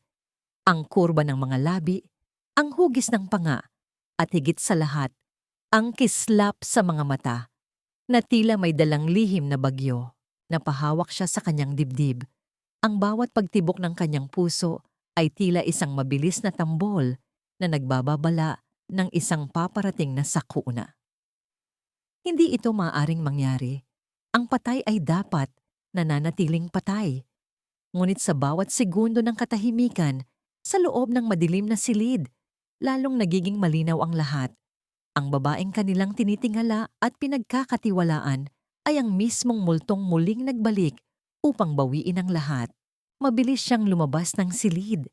Ang kanyang mga hakbang sa sahig na gawa sa Nara ay nagdudulot ng isang uri ng ritmo na puno ng takot. Sinubukan niyang tawagan si Tarko, ngunit ang tanging sumasagot ay ang mekanikal na boses ng operator. Ang asawa niya ay kasalukuyang nasa opisina ni Tesalia, muling nagmamakaawa para sa huling pagkakataon na maisalba ang kanilang kumpanya. Hindi alam ni Clarice kung sino ang kanyang unang babalaan, ang asawang huli na sa lahat o ang biyenang hanggang na ngayon ay naniniwala pa rin sa sarili niyang mga kasinungalingan. Samantala, sa loob ng kanyang syuong mock, nakatayo si Tesalia sa harap ng isang malaking salamin. Inalis niya ang kanyang manipis na lambong, hinahayaang mahagip ng liwanag ang bawat lamat sa kanyang balat na matagal na niyang tinanggap bilang bahagi ng kanyang sining. Pumasok si Tarko. Ang anyo ay tila isang taong galing sa isang mahabang digmaan. Ang kanyang mga mata ay lumulubog sa pagod at ang kanyang tinig ay wala ng bakas ng dating kapangyarihan. Miss Reyes, naitaya ko na ang lahat, ang mansyon, ang mga huling investment ng kumpanya, lahat ay nasa kamay mo na. Please tell me na magiging successful ang auction bukas. I cannot afford to lose anymore. Ang boses ni Tarko ay puno ng labis na desperasyon. Tila isang batang naliligaw sa gitna ng kagubatan. Tumingin si Tesalia sa kanya sa pamamagitan ng salamin. Isang mapait na ngiti ang sumilay sa kanyang mga labi. Huwag kang mag-alala, Mr. Villanueva. Bukas, lahat ng mga mata ay nakatuon sa iyo. Makukuha mo ang eksaktong halaga na nararapat para sa lahat ng mga ginawa mo. Ang bawat sakripisyo, ang bawat luhang pumatak ay may katumbas na presyo bukas. Nang makaalis si Tarko, lumabas si Theron mula sa anino ng kabilang silid. Lumapit siya kay Tesalia at dahan-dahang inilagay ang kanyang kamay sa kanyang balikat. Isang simpleng kilos na tila nagbibigay ng lahat ng lakas na kailangan ng babae. Ramdam ni Theron ang panginginig ng katawan ni Tesalia. Theron, naramdaman mo ba ang takot niya? Ang mahinang tanong ni Tesalia habang nakatitig pa rin sa salamin. Ang takot na mawalan ng pera, ang takot na mawalan ng titulo. Ngunit ni minsan, hindi ko nakita sa mga mata niya ang takot na mawala ang konsensya niya. 5 taon na ang nakalilipas, itinapon niya ako na parang basura. Ngayon, hihintayin ko siyang makiusap na mamatay na lang kaysa harapin ang kahihiyang darating. Huwag mong hayaang lamunin ka ng dilim na ito, Tesalia. Pagkatapos ng bukas, kailangan mong mahanap muli ang liwanag, ang malumanay na sagot ni Theron. Dahan-dahan niyang iniharap si Tesalia sa kanya at hinawakan ang kanyang magkabilang pisngi. Ang init ng kanyang mga palad ay tila isang gamot na pilit na naghihilom sa mga sugat na muling bumukas. Narito ako. Hinding-hindi kita iiwan sa gitna ng abo. Ngunit ang katahimikan ng gabi ay muling nabulabog nang makatanggap si Tesalia ng isang hindi inaasahang tawag. Sa kabilang linya, ang boses ni Clarice ay puno ng lason at pananakot. Alam ko na kung sino ka, Sally. Akala mo ba malilinlang mo ako sa likod ng mga ginto at sutla mo? Nakita ko ang litrato mo. Nakita ko ang ebidensya. Kung ayaw mong malaman ng buong mundo at ng mga awtoridad ang ginagawa mong panloloko sa auksyon, makipagkita ka sa akin ngayon din. Kung hindi, sisiguraduhin kong sa kulungan ang tuloy mo bago pa man sumikat ang araw bukas. Isang malamig na ngiti ang dumaan sa mukha ni Tesalia. Hindi siya natakot. Sa halip, naramdaman niya ang isang uri ng kagalakan na tila ang huling piraso ng kanyang laro ay kusa nang lumalapit sa kanya. Sige Clarice, magkita tayo sa lumang bodega malapit sa ilog. Doon sa lugar kung saan niyo ako huling iniwan. Doon natin tapusin ang lahat ng dapat tapusin. Habang naghahanda si Thessalia na lumabas, hinawakan ni Theron ang kanyang braso. Ang kanyang mga mata ay puno ng babala. Huwag kang pumuntang mag-isa. Mapanganib sila kapag nasukol na. Ngumiti si Thessalia sa kanya. Isang ngiting puno ng pag-asa at pagpapasalamat. Theron, kailangan kong harapin ang multong ito ng mag-isa upang tuluyan na siyang mawala sa buhay ko. Trust me. Ang ginto sa puso ko ay hindi lang pandekorasyon. Ito ay pinanday sa apoy. Nang makaalis si Thessalia, naiwan si Theron na nakatingin sa kawalan. Ang gabi bago ang tagumpay ay tila naging isang gabi ng paghuhukom. Sa ilalim ng madilim na kalangitan, ang bawat tauhan ay gumagalaw patungo sa iisang direksyon. Hindi alam na ang bawat hakbang nila ay bahagi na ng isang obra maestrang matagal nang nakaplano. Ngunit ang katanungang bumabagabag sa puso ni Theron ay nananatili. Sa pagtatapos ng laban na ito, sino ang tunay na mabubuo at sino ang tuluyan ng madudurog na hindi na muling mabubuo pa? Ang bawat hakbang ni Thessalia sa lupang puno ng tuyong dahon at alikabok ay tila isang mabagal na paglalakad sa ibabaw ng kanyang sariling libingan. Ang hangin sa labas ng lumang bodega, malapit sa matarik na bangin kung saan siya huling huminga bilang sali, ay nanunuot sa kanyang balat. Malamig at may dalang amoy ng paparating na ulan. Ang kadiliman ng paligid ay tinatagusan lamang ng malamlam na ilaw mula sa kanyang sasakyan, sapat upang aninagin ang isang figurang nakatayo sa gitna ng naglalakihang anino ng mga puno.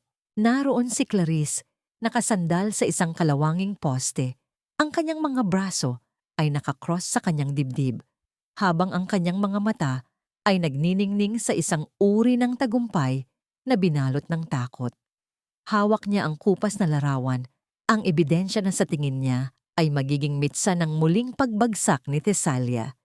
Isang marahas na pagbuga ng usok mula sa kanyang sigarilyo ang nagbigay ng isang manipis na ulap sa pagitan nilang dalawa. You actually came, wika ni Clarice. Ang kanyang boses ay puno ng pang-uuyam. Akala ko ba matapang ka na, Sally? O baka naman ang sutla at ginto mo ay hindi kayang itago ang katotohanang ikaw pa rin ang mahirap at kawawang babaeng itinapon namin dito 5 taon na ang nakalilipas? Dahan-dahang huminto si Thessalia sa harap niya. Hindi niya inalis ang kanyang lambong, ngunit ang kanyang tindig ay tila isang matibay na pader na hindi kayang tibagin ng anumang salita. Walang kaba sa kanyang dibdib, tanging isang malalim at malamig na kapayapaan na tila ang bawat bahagi ng kanyang pagkatao ay handa na para sa sandaling ito. I am here, Clarice, dahil ang lugar na ito ang naging saksi sa inyong kalupitan. Dito niyo pinatay ang sanggol ko. Dito niyo ako iniwan upang lamunin ng apoy. It's only fitting na dito rin natin tatapusin ang lahat. Ang mahinahon, ngunit matalim na sagot ni Thessalia. Tumawa ng malakas si Clarice, isang tawang walang katuwaan at puno ng desperasyon. Tapusin? No, Sally. Dito tayo magsisimula ng bagong usapan. I want 50 million pesos. Ngayon din. Kung hindi, ibibigay ko ang larawang ito at ang lahat ng impormasyon tungkol sa peking restorasyon mo sa mga awtoridad at sa lahat ng mga bidders bukas. Sisiguraduhin kong bago ka pa man makatapak sa auction, nakapuso ka na sa loob ng rehas. Lumapit si Thessalia ng isang hakbang. Ang kanyang anino ay tila lumaki at lumamon sa liit ni Clarice.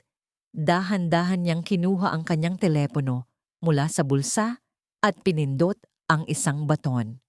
Isang boses ang biglang umalingaw-ngaw sa gitna ng tahimik na gabi. Ang boses ni Clarice mula sa gabing nagtalo sila sa mansyon. Akala mo ba, hindi ko alam kung paano mo pinatay ang una mong asawa? Alam ko kung paano niyo pinatay si Sally para lang makuha ang insurance. Nanigas si Clarice sa kanyang kinatatayuan. Ang sigarilyo sa kanyang kamay ay nahulog at dahan-dahang namatay sa basang lupa. Ang kanyang mukha ay nawalan ng kulay, naging kasing putla ng buwan na nakatago sa likod ng mga ulap. Ang kanyang mga labi ay nanginig, ngunit walang anumang salita ang lumabas. Sa tingin mo ba ay pumasok ako sa bahay ninyo ng walang armas, Clarice? Boses ni Tesalia na tila isang hatol mula sa langit. Ang larawang hawak mo ay patunay lamang na nabuhay ako. Ngunit ang boses na ito ay patunay na pinatay niyo ako. Sino sa tingin mo ang mas papakinggan ng mga pulis? Ang isang asawang nangingikil o ang isang biktimang bumangon mula sa hukay upang humingi ng katarungan? Binitawan ni Clarice ang larawan. Tinangay ito ng hangin patungo sa gilid ng bangin na wala sa kadiliman na tila isang huling piraso ng nakaraan na tuluyan ng binitawan. Napasandal siya sa poste, ang kanyang mga tuhod ay unti-unting nanghina hanggang sa mapaluhod siya sa harap ni Tesalia. Please, Sally. Huwag, maawa ka. Pinilit lang ako ni Tarko.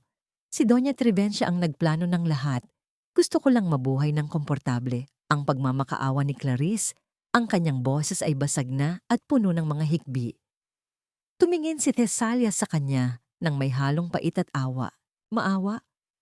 Nasaan ang awa niyo nang marinig niyo ang sigaw ko sa loob ng sasakyang bago ito sumabog? Nasaan ang awa niyo nang mamatay ang anak ko dahil sa inyo? Clarice, ang ginto ay hindi nabubuo ng walang apoy at ngayong gabi, hahayaan kitang masunog sa sarili mong mga kasalanan. Hindi na sinulya pa ni Tesalia ang babaeng nakalugmok sa lupa. Tumalikod siya at dahan-dahang naglakad pabalik sa kanyang sasakyan. Ngunit bago pa man niya mabuksan ang pinto, naramdaman niya ang init ng isang pamilyar na presensya. Sa dilim, nakatayo si Theron. Ang kanyang mga mata ay puno ng lungkot at paghanga. Hindi siya lumapit. Hinayaan niya lang na magtagpo ang kanilang mga paningin. Isang tahimik na pagsasabi na nasaksihan niya ang lahat ng sakit at tagumpay ng babaeng minamahal niya. Habang papaalis ang sasakyan ni Tesalia, ang ulan ay nagsimulang pumatak ng malalaki sa bubong ng lumang bodega. Sa salamin ng kanyang kotse, nakita niya ang imahe ng bangin na unti-unting naglalaho sa dilim. Bukas ang araw ng paghuhukom. Bukas, muling sisikat ang araw. Ngunit para sa pamilya Villanueva, ito na ang huling liwanag na kanilang makikita bago ang tuluyang paglubog ng kanilang imperyo. Ngunit sa gitna ng tagumpay na ito, isang tanong ang nanatiling nakasabit sa puso ni Tesalia. Kapag naisakatuparan na ang hustisya, matatagpuan ba niya ang tunay na kapayapaan? O ang gintong bumubuo sa kanya ay mananatili lamang na isang magandang paalala ng isang buhay na sadyang winasak? Ang gabi ng paghuhukom ay dumating na may kasamang amoy ng mga sariwang bulaklak at mamahaling pabango na humahalo sa malamig na hangin ng isang marangyang ballroom sa loob ng isang 5 bituin na hotel. Ang bawat sulok ay nagniningning sa ilalim ng mga dambuhalang chandelier na tila mga bituing bumagsak mula sa langit upang saksihan ang muling pagbangon o ang tuluyang pagbagsak ng isang imperyo. Sa gitna ng karangyaan, nakatayo si Doña Trivencia, suot ang kanyang pinakamagarang gown na kulay lila. Ang kanyang leeg ay pinalalamutian ng mga hiyas na sa tingin niya ay magbabalik sa kanya sa rurok ng kapangyarihan. Ngumiti siya sa bawat panauhing dumarating. Ang bawat bati niya ay puno ng mapagpanggap na kabutihan na tila isang maskara na sadyang idinikit sa kanyang mukha. Sa kanyang tabi, si Tarko ay balisa. Ang kanyang mga kamay ay palaging humahawak sa kanyang kurbata habang ang kanyang mga mata ay pabalik-balik sa pinto, naghihintay sa babaeng may hawak ng kanilang kapalaran. Everything is going as planned, ma. Ang daming international bidders. Siguradong bilyon ang kikitain natin tonight, bulong ni Tarko. Bagaman ang kanyang boses ay may bahid ng takot na pilit niyang itinatago. Dapat lang, Tarko. Ang pamilya Villanueva ay hindi nararapat sa kahit anong mas mababa sa pinakamataas. At kapag natapos na ito, hinding-hindi na tayo muling luluhod sa kahit kanino. Ang matigas na sagot ng matanda habang matalim na tinitignan ng isang waiter na aksidenteng nakatapon ng kaunting wine sa gilid ng mesa. Huwag kang tatanga-tanga. Alam mo ba kung magkano ang halaga ng telang ito? Masungit niyang bulyaw, ang kanyang tunay na anyo ay lumabas sa gitna ng maraming tao. Isang biglang katahimikan ang bumalot sa buong ballroom nang bumukas ang malalaking pintuan sa dulo ng pasilyo. Ang bawat mata ay nabaling sa isang figurang tila isang sining na nabuhay. Si Tesalia Reyes ay pumasok, suot ang isang itim na gown na may mga dugtong na ginto sa bawat tahi nito, isang pagpupugay sa sining ng kintsugi. Ang bawat hakbang ng kanyang sapatos sa makinis na sahig ay naglalabas ng isang matatag na tunog na tila nagmamarka sa bawat segundo ng kanilang nalalabing panahon. Kasama niya si Theron na nakasuot ng isang simpleng itim na tuksedo. Ang kanyang presensya ay nagsisilbing anino at proteksyon sa likod ni Tesalia. Lumapit si Tesalia sa gitna ng silid. Ang kanyang manipis na lambong ay bahagyang tinatangay ng hangin mula sa aircon. Ang kanyang kagandahan ay may kasamang lamig na tila yelo, isang uri ng awtoridad na nagpatahimik sa lahat ng usapan sa paligid. Nakita niya ang pagkasilaw ng mga mata ni Doña Trivencia at Tarco sa kanyang anyo. Ang mga ito ay tila mga haring nakakita ng kanilang reyna, hindi alam na ang reynang ito ang siyang magpapabagsak sa kanilang korona. You look incredible, Miss Reyes, wika ni Tarco habang kukuha ng kamay ni Tesalia upang halikan ito, ngunit mabilis na umiwas ang babae at binigyan lamang siya ng isang malamig na tango. Nagsimula ang subasta. Ang bawat gamit na inilalabas sa entablado ay nagdudulot ng mabilis na pagtaas ng mga presyo. Ang kuryente ng pananabik sa loob ng ballroom ay tila isang bagyong papasapit. Nakita ni Tesalia ang saya sa mukha ng kanyang mga kaaway sa bawat pagbagsak ng martilyo ng auctioneer. Ang bawat bilyon na idinaragdag sa halaga ay tila isang pako na ibinabaon niya sa kanilang sariling kabaong. Ang huling gamit ay inilabas na, isang dambuhalang banga na gawa sa sinaunang seramika. Ang pinakamahalagang koleksyon na kinuha nila mula sa pamilya Arguelles. Ito ang inaasahan ng lahat na magiging mitsa ng pinakamataas na presyo sa kasaysayan ng bansa. Ang auctioneer ay nagsimulang magsalita. Ang kanyang boses ay puno ng enerhiya habang ang mga kamay ng mga bidders ay walang tigil sa pagtataas. Umabot na sa 500 milyong piso ang presyo. Ang mukha ni Doña Trivencia ay nagniningning sa tuwa. Ang kanyang mga kamay ay mahigpit na nakahawak sa kanyang bag habang binibilang ang kayamanang sa tingin niya ay kanya na. Tarco, look, we are back. Bulong niya sa anak habang ang mga luha ng kagalakan ay nagbabadyang pumatak. Ngunit sa gitna ng huling tawag ng auctioneer, dahan-dahang tumayo si Tesalia mula sa kanyang upuan sa harap. Ang kanyang tindig ay tila isang matalim na espada na humiwas sa kagalakan ng pamilya Villanueva. Itinaas niya ang kanyang kamay, hindi upang magbid, kundi upang patigilin ang lahat ng ingay sa loob ng ballroom. Itigil ang subasta. Ang kanyang boses ay umalingaw-ngaw sa bawat sulok ng silid, malakas, malinaw, at may dalang panganib na nagpapatigil sa paghinga ng lahat.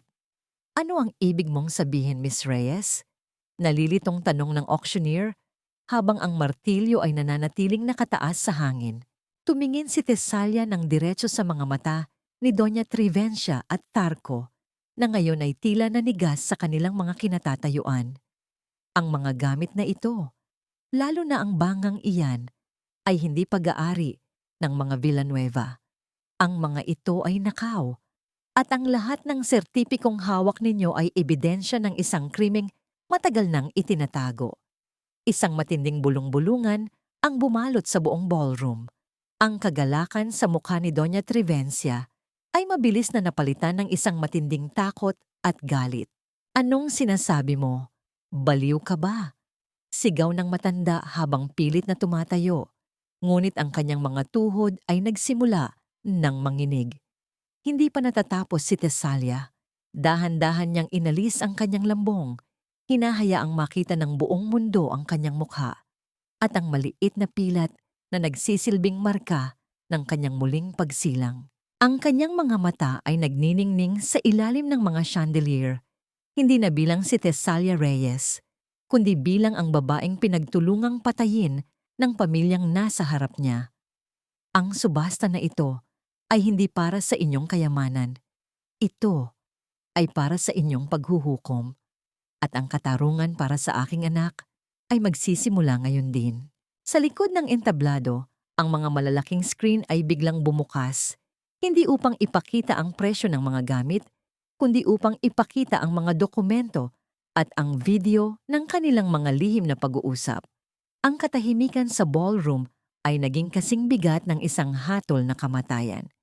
Isang tanong ang nanatili sa isipan ng lahat. Mayroon pa bang matitira sa pamilya Villanueva kapag natapos na ang gabing ito ng paghuhukom? Ang bawat salita na namutawi sa mga labi ni Tesalia ay tila isang matalim na kutsilyo na humihiwa sa marangyang hangin ng ballroom.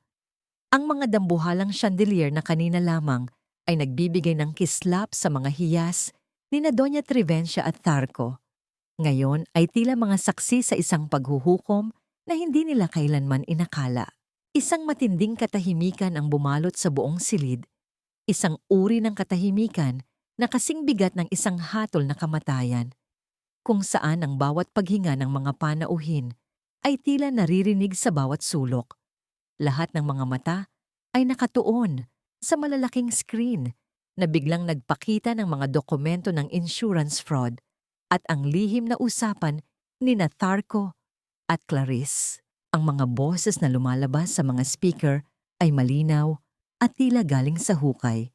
Isinasalaysay ang malagim na plano kung paano itinapon ang isang inosenteng asawa sa bangin upang makuha ang pera at mapalitan ng bago. Ang mga matataas na tao ng lipunan na kanina lamang ay nakangiti sa mga Villanueva ay dahan-dahang umatras. Ang kanilang mga mukha ay puno ng pandidiri at pagkagimbal. Anong kalokohan ito? Isang malakas na sigaw mula kay Doña Trivencia ang bumasag sa katahimikan, bagaman ang kanyang boses ay nanginginig sa takot. Tarco, sabihin mo sa kanila na hindi ito totoo. Miss Reyes, babayaran kita ng kahit magkano, itigil mo lang ang paninirang puring ito. Ang matanda ay pilit na tumatayo, ngunit ang kanyang mga tuhod ay tuluyan ng nanghina. Kaya napakapit siya ng mahigpit sa gilid ng mesa na nagdulot ng pagbagsak ng mga kristal na baso sa sahig na gawa sa marmol. Dahan-dahang humakbang si Tesalia patungo sa gitna ng entablado. Ang bawat tapak ng kanyang sapatos ay nagmamarka sa katapusan ng kapangyarihan ng mga Villanueva. Inabot niya ang kanyang manipis na lambong at sa isang marahang pagkilos, tuluyan niya itong inalis.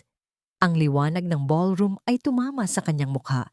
Inilalantad ang kanyang tunay na anyo at ang maliit na bakas ng pilat sa likod ng kanyang tainga na tila isang gintong lamat ng sining. 5 taon.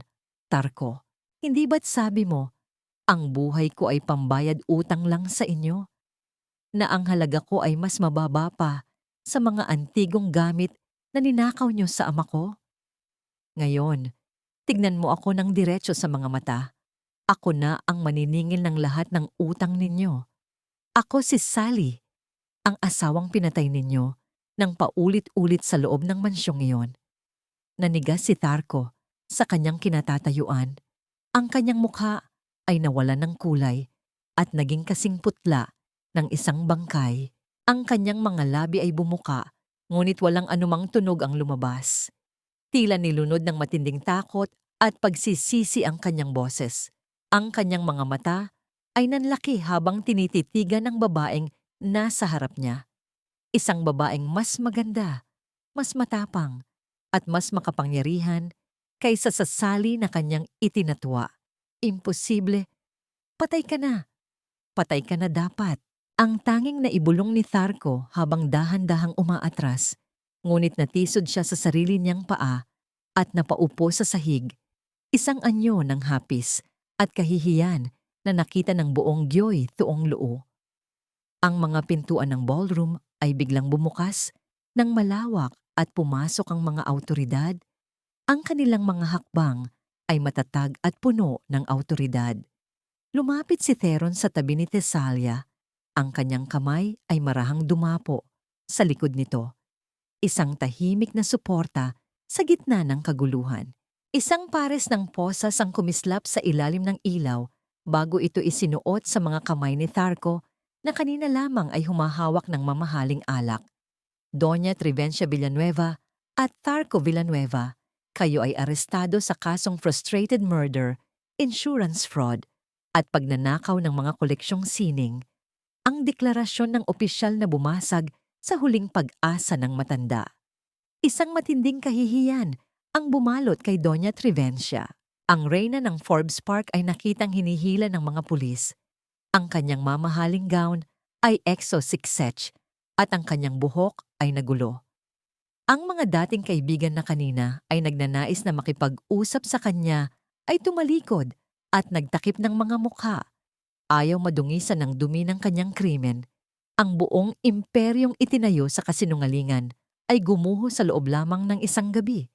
Nag-iiwan ng mga pira-pirasong alaala na hindi na muling mabubuo pa habang hinihila palabas ang mga Villanueva na natili si Thessalia na nakatayo sa gitna ng entablado. Ang kanyang mga mata ay nakasunod sa kanila, ngunit sa halip na galit, ang tanging nararamdaman niya ay isang malalim na pagod na tila isang mahabang digmaan ang katatapos lang. Lumapit si Theron at dahan-dahang hinawakan ang kanyang kamay. Ang init ng palad nito ay tila nagbabalik sa kanya sa realidad. Tapos na, Thessalia. Malaya ka na, bulong ni Theron. Tumingin si Thessalia sa kanya. Ang mga luha na kanina pa pinipigilan ay nagsimulang dumaloy ng dahan-dahan. Ngunit sa pagkakataong ito, hindi ito luha ng sakit, kundi luha ng paglaya. Gayunpaman, sa likod ng tagumpay na ito, isang tanong ang nanatiling nakaukit sa kanyang isipan. Ngayong wala na ang mga Villanueva, sino na siya sa mundo? Matatagpuan ba niya ang tunay na kapayapaan sa piling ng lalaking naging anino niya sa loob ng 5 taon? O ang pilat sa kanyang puso ay mananatiling isang paalala na ang ginto ay kailangan ng apoy upang kuminang? Isang buwan matapos ang gabing yumanig sa buong mataas na lipunan ng Maynila, ang mansyon ng mga Villanueva na dati ay simbolo ng kapangyarihan at karangyaan ay tila naging isang libingan ng mga pangarap. Ang dilaw na tape ng mga awtoridad ay nakapulupot sa malaking tarangkahang gawa sa bakal. Isang babala na ang bawat sulok ng bahay na yon ay ari-arian na ngayon ng gobyerno.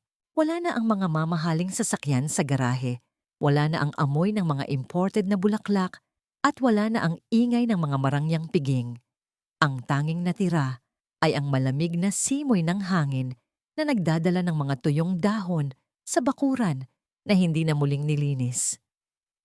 Sa isang masikip at mabahong eskinita, sa gitna ng isang depressed area, nakaupo si Doña Trivencia sa isang lumang silyang kahoy na sira-sira na ang sandalan. Ang kanyang dating makinis na balat ay tila natuyo at nangulubot sa loob lamang ng ilang linggo. Suot niya ang isang lumang duster na kupas na ang kulay, malayo sa mga mamahaling sutla na dati niyang ipinagmamalaki. Ang hangin sa paligid niya ay hindi na amoy mamahaling pabango, kundi amoy ng napanis na pagkain at kanal na matagal nang hindi umaagos. Ang bawat sulyap ng kanyang mga bagong kapitbahay ay puno ng pang-uuyam. Sila ang mga taong dati niyang tinatawag na basura. Ngunit ngayon ay sila ang nakakita sa kanyang pagbagsak. Tignan mo yung matandang yan. Akala mo kung sinong reyna noon. Ngayon ay mas masahol pa sa atin ang kalagayan. Ang marahas na bulong ng isang babaeng naglalaba sa tapat ng kanyang dampa na sadyang pinarinig sa kanya. Yumuko si Doña Trivencia. Ang kanyang mga kamay ay nanginginig habang hinahawakan ang isang baso ng tubig na may kasamang mga lumulutang na dumi. Ang kanyang pride, ang tanging bagay na natitira sa kanya, ay unti-unti ring dinudurog ng bawat mapanghusgang tingin. Samantala, sa loob ng isang madilim at masikip na selda, nakasandal si Tarko sa malamig na pader na gawa sa semento. Ang kanyang mukha ay puno ng mga pasa at galos, mga paalala ng marahas na pagtanggap sa kanya ng mga kasama niya sa loob. Wala na ang kurbata, wala na ang tindig ng isang tagapagmana. Siya ngayon ay isa na lamang numero sa gitna ng libu-libong bilanggo. Sa bawat gabi, ang tanging naririnig niya ay ang marahas na paghampas ng mga bakal na rehas at ang boses ng kanyang konsensya na tila isang multong hindi siya pinatatahimik. Nang payagan siyang gumamit ng telepono, nanginginig ang kanyang mga daliri sa pagpindot ng numero ng kanyang ina. "Ma, tulungan niyo ako. Hindi ko na kaya rito. Kunin niyo ako rito, please." Ang boses ni Tarko ay basag na at puno ng labis na takot, tila isang batang nawawala sa gitna ng dilim. Ngunit sa kabilang linya, tanging ang mga hikbi ni Doña Trivencia ang kanyang narinig. "Tarko, wala na tayong pera. Wala na ang mansyon. Lahat tayo ay nasa kalsada na. Maging si Clarice, iniwan na tayo pagkatapos niyang makuha ang huling piraso ng mga alahas ko." Ang sagot ng matanda na may kasamang matinding pait. Si Clarice, matapos mabalitaan ang pag-aresto sa mag-ina, ay mabilis na nag-empake ng kanyang mga hamil na gamit at huling mga hiyas na ninakaw niya mula sa silid ng matanda. Naghain siya ng agarang annulment sa kanilang kasal. Isinisisi ang lahat ng krimen kina Tarko at Doña Trivencia upang iligtas ang kanyang sariling balat. Tumakas siya patungo sa ibang bansa, umaasang ang dagat na naghihiwalay sa kanila ay sapat na upang malimutan ang kanyang bahagi sa malagim na nakaraan. Ngunit alam ni Clarice, kahit saan man siya magpunta, ang bawat lamat sa kanyang puso ay mananatiling isang paalala ng kanyang pagkakanulo. Habang ang mga Villanueva ay unti-unting nilalamon ng kanilang sariling mga kasalanan, si Tesalia ay nakatayo sa harap ng kanyang syuong mok, pinagmamasdan ang pagsikat ng araw. Ang bawat sinag ng liwanag ay tila nagbibigay ng bagong buhay sa kanyang pagkatao. Wala na ang panginginig sa kanyang mga kamay, wala na ang takot sa kanyang mga mata. Lumapit si Theron at dahan-dahang inilagay ang kanyang kamay sa balikat ni Tesalia, isang tahimik na pangako na ang bagyong katatapos lang ay hindi na muling babalik. Kahit gaano man katindi ang ulan, Tesalia, palaging may bahaghari pagkatapos, mahinahong wika ni Theron habang nakatingin sa malayo. Tumingin si Tesalia sa kanya, ang kanyang mga mata ay nagniningning sa isang uri ng kapayapaan na ngayon lamang niya naramdaman. "Theron, gusto ko silang makita sa huling pagkakataon. Hindi dahil sa galit, kundi dahil gusto kong tuluyan ng pakawalan ng Sally na matagal nang nakakulong sa loob ko." Hinawakan ni Theron ang kamay ni Tesalia. Ang init ng kanyang palad ay tila isang huling piraso ng gintong kailangan upang tuluyang mabuo ang kanyang obra maestra. Ngunit sa likod ng kanyang determinasyon, isang mabigat na katanungan ang nananatili sa puso ni Tesalia.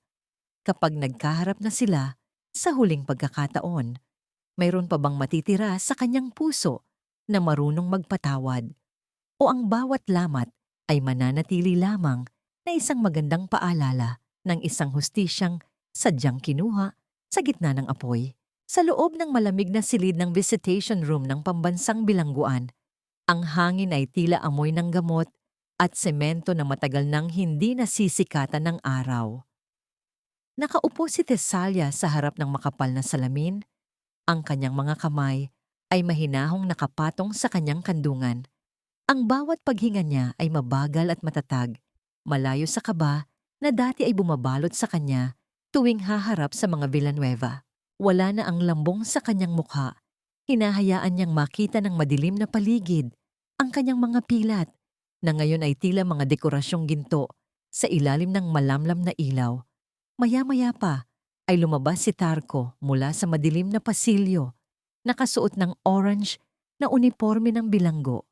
Ang kanyang buhok ay gulo-gulo at ang kanyang mga mata ay lumubog na sa gitna ng puyat at takot. Pagkakita sa babaeng nasa kabilang panig ng salamin, mabilis siyang lumapit at idinikit ang kanyang nanginginig na palad sa malamig na kristal. Ang kanyang tinig ay basag na basag at puno ng desperasyon. Sally. Sally, patawarin mo ako. Nagsisisi na ako sa lahat. Hindi ko ginusto ang lahat ng yon. Pinilit lang ako ni Mama dahil sa utang namin. Hindi ba pwedeng magsimula muli tayo? Alalahanin mo ang unang date natin sa vegan, ang mga pangako natin sa isa't isa bago tayo ikasal. Hindi mo ba ako kayang patawarin para sa kapakanan ng ating nakaraan? Ang mga luha ni Tharko ay walang tigil na dumadaloy. Isang anyo ng pagsisisi na tila huli na para sa lahat. Tumingin si Tesalia sa kanya nang walang anumang bakas ng emosyon. Pinagmasdan niya ang lalaking dati ay tinitingala niya bilang kanyang buong mundo. Ang lalaking pinag-alayan niya ng kanyang dangal at buhay. Ngunit sa pagkakataong ito, wala na siyang nakikitang asawa. Wala na siyang nakikitang kaaway. Ang tanging nakikita niya ay isang estranghero na sadyang nawalan ng kaluluwa sa gitna ng kanyang sariling kasakiman. Isang malalim na buntong hininga ang kumawala sa kanya, hindi dahil sa sakit, kundi dahil sa isang uri ng paglaya. Wala na akong galit sa iyo, Tharko, dahil ang galit ay para lamang sa mga taong may puwang pa sa aking puso. At para sa akin, ang lalaking pinakasalan ko, 5 taon na ang nakalilipas, ay matagal na palang patay, kasama ng sasakyang nahulog sa bangin. Hindi mo na ako kailangang hinga ng tawad, dahil ang Sally na sinaktan ninyo ay wala na rin. Ang babaeng nasa harap mo ngayon ay binuo mula sa mga lamat na pinuno ng ginto at wala ng puwang ang basura ng nakaraan sa aking bukas. Inilapag ni Tesalia ang isang puting sobre sa harap ng salamin. Ito ang huling papel na mag-uugnay sa atin. Pinirmahan ko na ang huling dokumento para sa ating annulment. Huwag mo na akong hahanapin pa kapag nakalaya ka na, kung sakaling makalaya ka pa. Dahil sa bawat hakbang ko palabas ng pintong ito, tuluyan na kitang ibabaon sa limot, kasama ng lahat ng sakit na idinulot ninyo sa akin. Tumayo si Tesalia at dahan-dahang tumalikod. Hindi niya pinansin ang marahas na paghampas ng kamay ni Tharko sa salamin o ang kanyang ganyak at gulo ng pag-iyak na tila isang huling hiyaw ng isang taong tuluyan ng naligaw sa dilim. Ang bawat hakbang niya palabas ng pasilyo ay tila isang pagtanggal ng mabigat na kadenang matagal na niyang kinaladkad sa kanyang puso. Ramdam niya ang gaan ng kanyang pakiramdam. Ang bawat tibok ng kanyang puso ay tila isang awit ng tagumpay. Nang bumukas ang huling pintuan ng bilangguan, sinalubong siya ng init ng sikat ng araw at ng malayang ihip ng hangin na humahaplos sa kanyang buhok. Sa labas, nakasandal sa kanyang sasakyan si Theron. Ang kanyang mga mata ay nagniningning sa ilalim ng liwanag habang matiyagang naghihintay. Hindi siya nagmamadali. Hinintay niya lang na makalapit ang babaeng minamahal niya nang may malawak at tapat na ngiti na tila nagsasabing tapos na ang lahat ng unos. Uwi na tayo? Ang simpleng tanong ni Theron. Ang kanyang boses ay tila isang himig na nagpapagaan sa anumang natitirang dusa ng nakaraan. Ngumiti si Tesalia, isang tunay at payapang ngiti na nagmula sa kaibuturan ng kanyang kaluluwa. Isang ngiting hindi na kailangang itago sa likod ng anumang lambong. Oo, Theron. Umuwi na tayo sa lugar kung saan ang bawat lamat ay hindi na masakit, kundi bahagi na lamang ng ating magandang kwento.